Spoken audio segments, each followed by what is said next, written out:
It's time to fucking lose again this week, I guess, man. Me and Joe are struggling in the pick'em right now, man.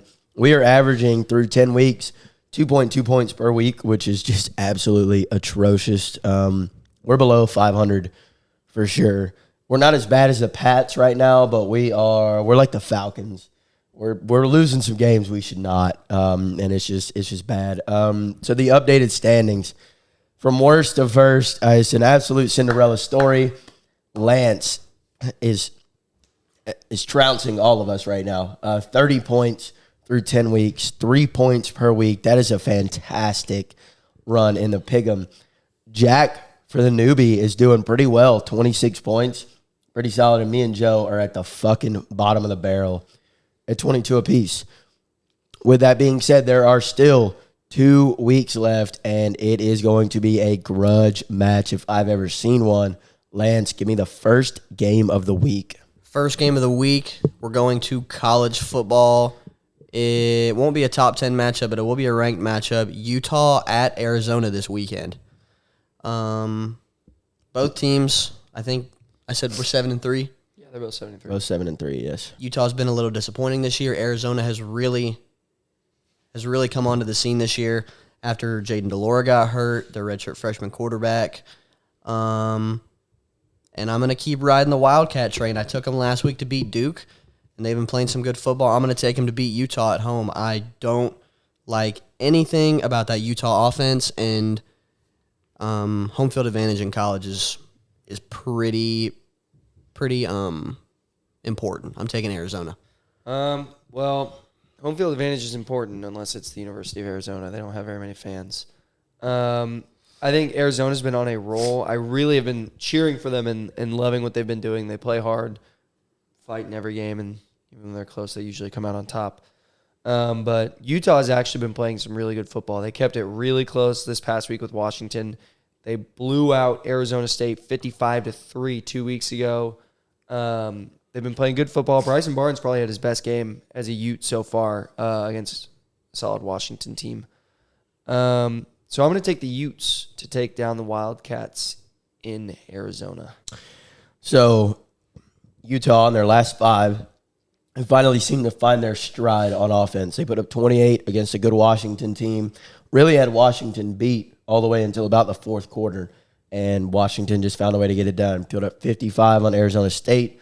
Their one bad game coming against the best defense in the Pac-12 in Oregon. They had 6. And then before that, 34 in a win against USC and 34 in a win against Cal. So they're finally starting to put up some points, and they're still holding opponents. I mean, Washington, they held them to 35, held Arizona State to 3, again held Oregon to 35, USC to 32, and Cal to 14. Arizona's defense is not good. 31 again. They gave up 31 against Colorado. They did play well against UCLA, only giving up 10. Still gave up 24 to Oregon State. However, they're hot. They've beat 4 good teams: Colorado, UCLA, Oregon State, and Washington State in a row. 4 good wins. And I'm going to take the hot hand at home. Give me the Wildcats. Oh, really? You're on the me train. I've been rocking with Utah. I've been rocking with Utah all season. They've just let me down in a couple big games, and I just don't have a ton of faith in Bryson Barnes. I like that defense, but Fafita is playing really well for Arizona. 16 touchdowns to 4 interceptions, and I think he's going to play well. He's going to be one of the best quarterbacks in the Pac-12 next year. What's the Pac-12? Oh, yeah, that's right. Never mind. All right, Joe, what do we got? Utah is, the way I see it, Utah is pretty similar to my Pittsburgh Steelers. Terrible-ass offense that's relying on their pretty good defense. And that's just not a good recipe to win football games. It's not in the NFL. It's definitely not in college football. So I'm taking the Wildcats to win at home. You're on a Utah island. All right. So I did just realize this. Eagles-Chiefs next week is Monday night. Can't pick that one. Why? Are we going It's Monday night. Yeah, but we're going to start putting this out on Fridays. Either way, we can pick it. You got to. It's such a good game. All right. I was just making sure. And that leads us into our second game of the week. Monday Night Football, Eagles at the Chiefs. This game is in Arrowhead in Kansas City. Both teams coming off a bye week. Oh, it's so tough. The 8-1 Eagles versus the 7-2 Chiefs. It's tough to bet on Andy Reid after a bye week. To bet on Andy Reid after To bet against Andy Reid after a bye week. I was like, that's a bold statement. But I'm going to do it. I'm taking Philly to win on the road in Kansas City. I think they're going to have just as good of prep coming off the same bye week, and I think that they're going to expose the Chiefs at home, and they're going to get a dub. They're going to move to 9-1. Well, you're either about to be beating me by a lot or we're about to get a lot closer because I'm going to take the Chiefs at home. Betting against Andy Reid is, exactly as you said, very difficult. I've learned just in general betting against Patrick Mahomes is generally not a good idea. The Eagles are a great team, and I think, honestly, we're going to get a Super Bowl rematch this year, and I think the Eagles are going to win the next time they play in the Super Bowl. But for right now, at home, coming off a bye, I'm going to take the Chiefs to take down the mighty Eagles. You've got two quarterbacks playing great ball so far this season. Both guys have thrown right around 2,400 yards, 15 passing TDs for Hurts, 17 for Patty, both with 8 interceptions. DeAndre Swift is running the ball really well for the Eagles, but Pacheco is no slouch. I don't know if many people knew this. A.J. Brown already has 1,000 receiving yards this year. Yeah, he's right behind Tyreek. 67 receptions, 1,005 yards, and 6 TDs. He's been playing really well. The Eagles' defense, in my opinion, is much better than the Chiefs' defense. They've held some really good offenses to pretty low scores. I mean, they held just a couple weeks ago, they held Miami to 17. The Chiefs' offense looks like it might be getting back on track. However, they have only scored 30-plus points once in their last 5 games. And Arrowhead does have a big home field advantage, but I feel like the Eagles are just too good right now on the defensive side of the ball. So give me the Eagles to make an upset in Arrowhead. Interesting. Well, I can't find the stats for the last 2 seasons, but as of 2021, after the bye with Patrick Mahomes, Andy Reid and Patrick Mahomes are 4-0 after a bye. I can't find the last 2 seasons, but I think it's in Arrowhead, like one of the loudest. I think it is the loudest stadium in the NFL. It is. Because the Seahawks aren't that loud anymore. They got nothing to cheer for. I think the defense is the secondary of the Eagles is gonna get exposed because Patrick Mahomes is gonna have the reason why he should be the MVP. This is gonna be the game right here. He's gonna light up the defense, 300 yards, 4 touchdowns. Chiefs win by 7. Okay. All right, our next game back into college football. We've got a rivalry game this week. We got Kansas State at Kansas. Both teams have been pretty good this year. Surprisingly, They were good last year, too. but they've been really good this year in terms of Kansas standards. It's true. Didn't they just win? Or did they? No, they lost. They just lost to Texas Tech. Their QB did get hurt. Kansas State has Walker Howard. He's been playing pretty well. I'm going to take the Jayhawks at home. I think their quarterback is going to come back healthy this week. I don't think it was a serious injury. And I like Kansas. And I think they're going to get it done at home, and I think that's going to be their 8th win of the season. So give me the Jayhawks. God, this is going to be really interesting. I'm going to take Kansas State. I think Kansas State's a better football team right now. Kansas is on their 3rd-string quarterback. Even if their quarterback does come back, he's still a backup. They just lost to a pretty mediocre Texas Tech team at home. They only put up 13 points. Meanwhile, I was just looking at where to go. Kansas State, I don't know where my numbers went. I just had it. Yeah, they're 6. Yeah. Yeah, they just won this past week. They put up 59 points on Baylor. That's what I was looking for. Put up 59 points on Baylor. They can score, and I don't think Kansas has the ability to score right now on the same level as Kansas State. So give me the Wildcats to take down the Jayhawks in a bit of a rivalry. I think I'm going to have to agree with Jack on this one. We don't know who Kansas's quarterback is going to be this week. I'm looking all over the place for news on Jalen Daniels, and I don't think he's going to play for the season. Even the most recent thing from ESPN about him was a month ago on the news. Jason Bean has played good ball. However, he suffered a head injury, I believe, and it is unclear if he will be playing either. I like Walker Howard a little bit more. 21 TDs, only 8 interceptions on the season. He's playing good ball, good completion percentage. He's thrown for 2,200 yards. DJ Giddens has ran the ball really well.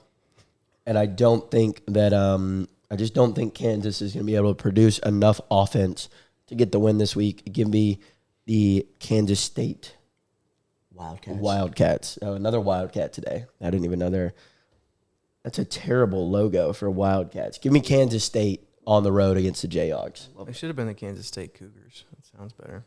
But looking at Kansas's schedule, it's not. They do have a couple. I guess they have one win over a ranked opponent when they beat Oklahoma.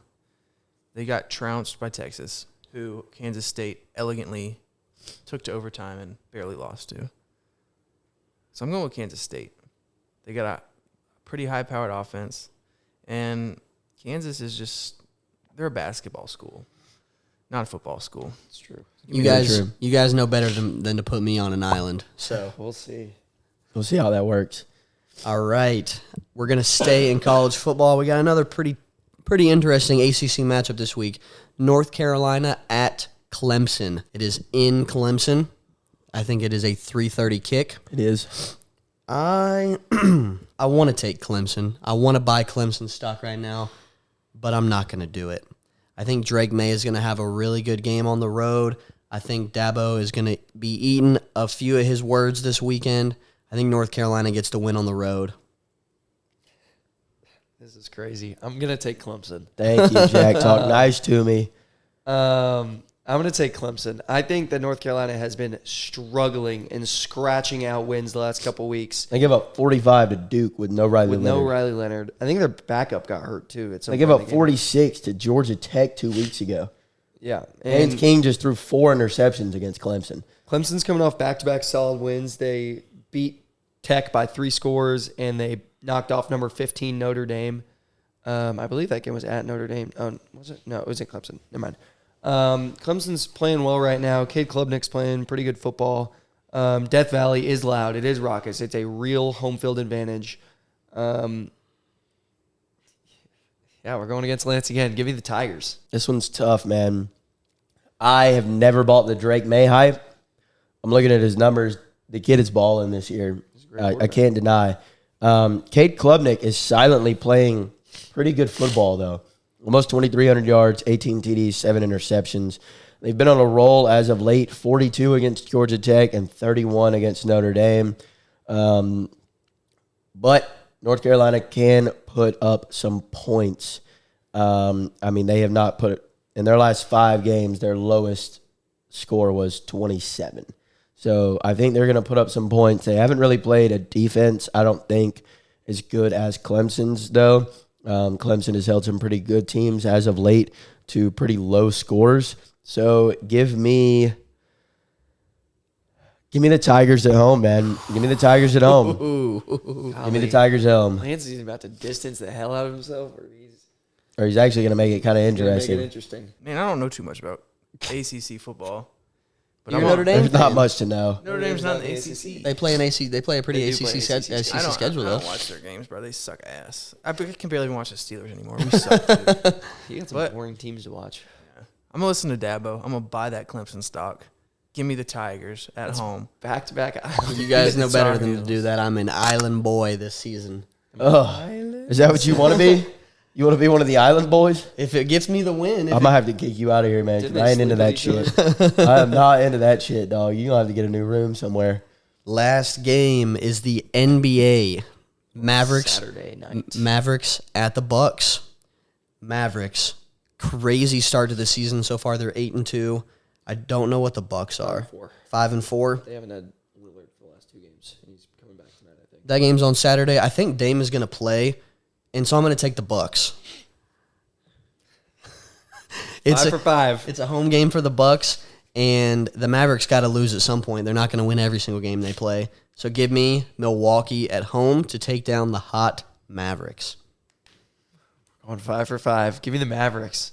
If you go 5-0 and I go 0-5, you're in first I'm in the place. lead, yeah.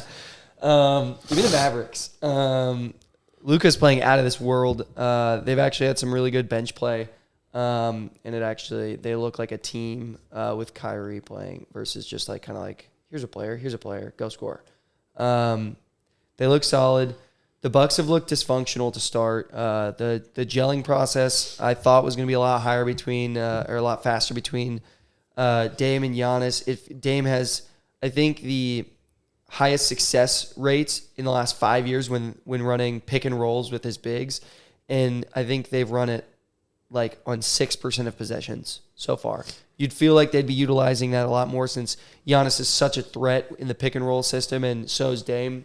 But they just haven't been utilizing it yet. Maybe this changes this week and they start getting into it, and maybe they change against the Mavericks and it's successful. But for now, I'm gonna roll with the hot hand, and I'm gonna take the Mavericks on the road against the Bucks. So Luka is playing out of this world right now, averaging almost 33 a game, 8.5 assists, and like 8.5 boards. He's super close to a triple-double. He's balling.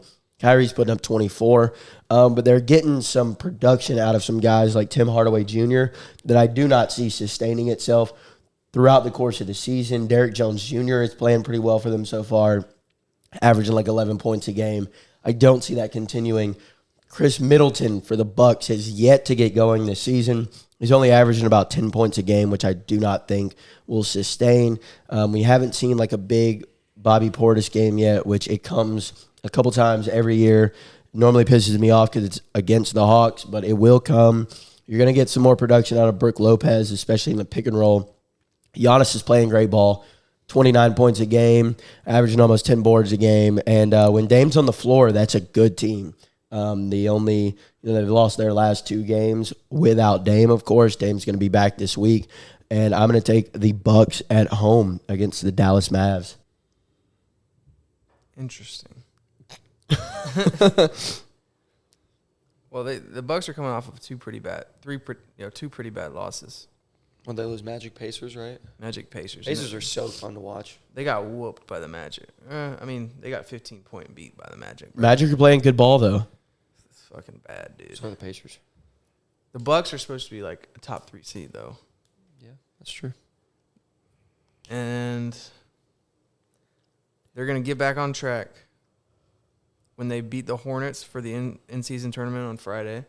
And they're going to roll that over. And they're going to whoop the Mavericks at home in Milwaukee on Saturday, November 18th. Joe, this is going to be a very interesting week. This is going to be crazy. We picked one game separate of each other. Which one? Eagles, Chiefs.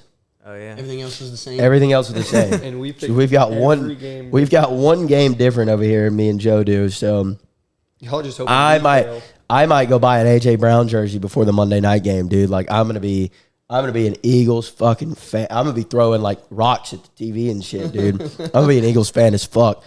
And it's going to be an interesting week for number 1 and number 2 here. It will be. All right. We hope you guys like some of our picks. We will check in with you next week to see what the standings look like going into the final week of the season. Is coming down to the wire. Make sure you check it out. We're going to be posting this every Friday morning now. So it'll be out every Friday. Check it out. Maybe it'll help you with some of your picks for the weekend. We appreciate you guys tuning in. Peace.